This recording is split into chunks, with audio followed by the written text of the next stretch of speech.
What a terrible character. Juno is garbage, but I'm gonna try and explain why, where Juno is theoretically at her best, and other heroes that are kinda bigger losers this patch. Instead of me just reading off the patch notes, I think a before and after card of where Juno was at when she had her initial release should help to visualize her fall off. Firstly, the HP changes pretty much kill her sustain. She already has no self-heal or get out of jail free cards. She just has a small hitbox, mobility, and some shields. Speaking of her mobility, that did technically get buffed, with her Hyper Ring getting a deploy range increase and a cooldown reduction. However, the mobility is still not as good or as flexible as Lucio's, and we'll get into Lucio later. Her damage or healing has also taken a pretty big hit due to the fire rate decrease. Admittedly, the single target healing per second was actually super high, and it was over 100, which was the highest in the entire game. It just relied on good mechanics to get that 100 healing per second, instead of someone like Ana, who just needs to hit one shot. With all being said, Juno went from an okay, maybe slightly above average position in my opinion, to absolute garbage. You look at any coach, top 500 player,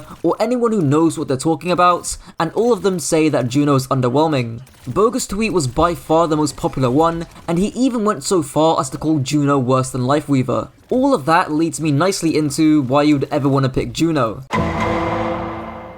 In my last Juno video, I explained what the difference was between main support and flex support, and in short, main support just means that you don't need to get mechanics to get your quote-unquote macro value. However, Juno's macro value is a bit up in the air. It seems a bit more obvious this patch, considering her gun got nerfed and her Hyper Ring got buffed, but her speed is still worse than Lucio's, so it doesn't make any sense to play Juno for that. There's obviously a bit more nuance to that, because before her test trial, it kinda made sense because even though her speed was worse than Lucio's, her damage and her APM kinda made up for it. But now, Juno's got a damage nerf, Lucio's gotten a damage buff, and speaking of Lucio,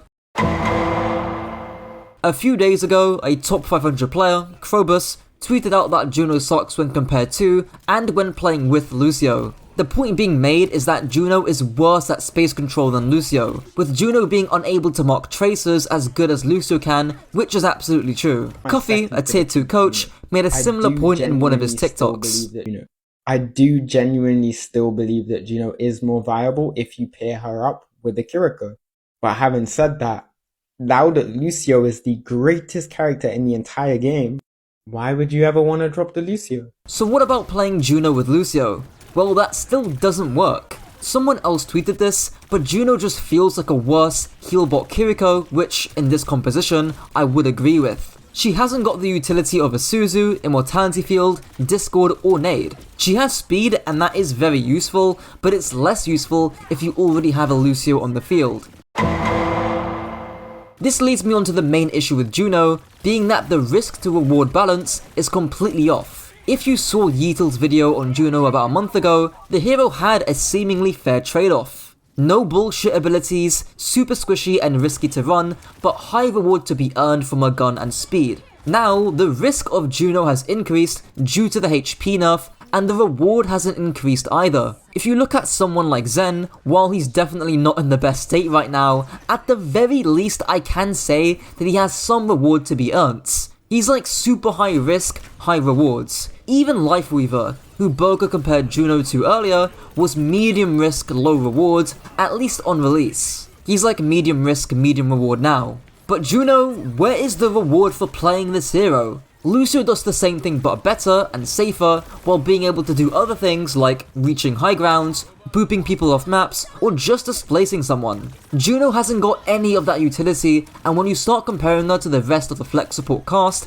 especially Kiriko, there's no reason to run Juno. She does less healing than Kiriko, has worse range, worse utility, and more risk considering Kiriko can TP through walls. Speaking of Kiriko,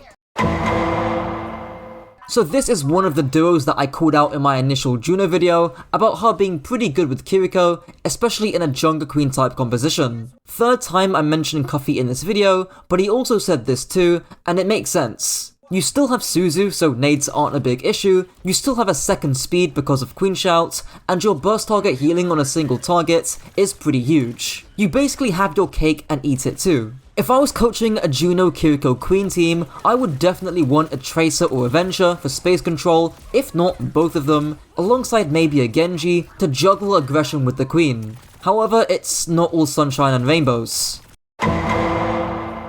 Of course, if you run this comp, the weak point is the Juno, and you still run into some of the issues, as Krobus mentioned earlier. Juno Tracer can definitely lose that 2v2 against the Lucio Tracer, especially keeping in mind the damage buffs that Lucio got, and obviously, Lucio can headshots. However, this is kind of the best comp out of a bad bunch, and I think if Juno gets the buffs that she needs, which we will get onto, this is definitely one of our most viable comps.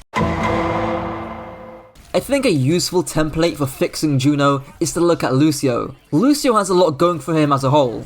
His ultimate is better, he has, at least of this patch, more damage, he technically has more range, he has CC with his boops, he has more diverse playstyles, and he does all of those playstyles better and quicker. If you want Juno to be a competitor, you need to fight Lucio in at least one of those categories. Maybe she's the squishier support, with less sustain and a clunkier speed boost, she physically does more stat-wise. She contributes to more areas of the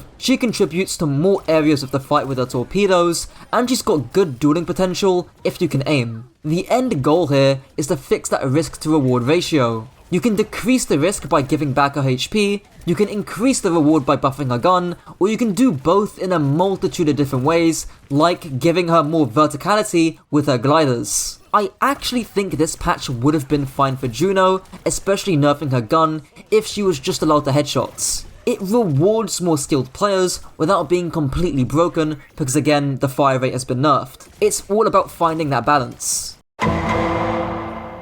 Okay, now onto other losers this patch, and starting off, I have Sombra. Now this one is kinda obvious because of the HP nerf, but it disproportionately affects Sombra because other flankers and dive heroes are getting better by comparison. Metro kinda brought it up, but Tracer, Winston, and to some extent Lucio are stronger than they've ever been before. Why would you play Sombra? For an extra 10 damage on Virus? Let's be real. There's also that wave respawn change, which Crestron, a top level Sombra player, says is a big nerf to the hero.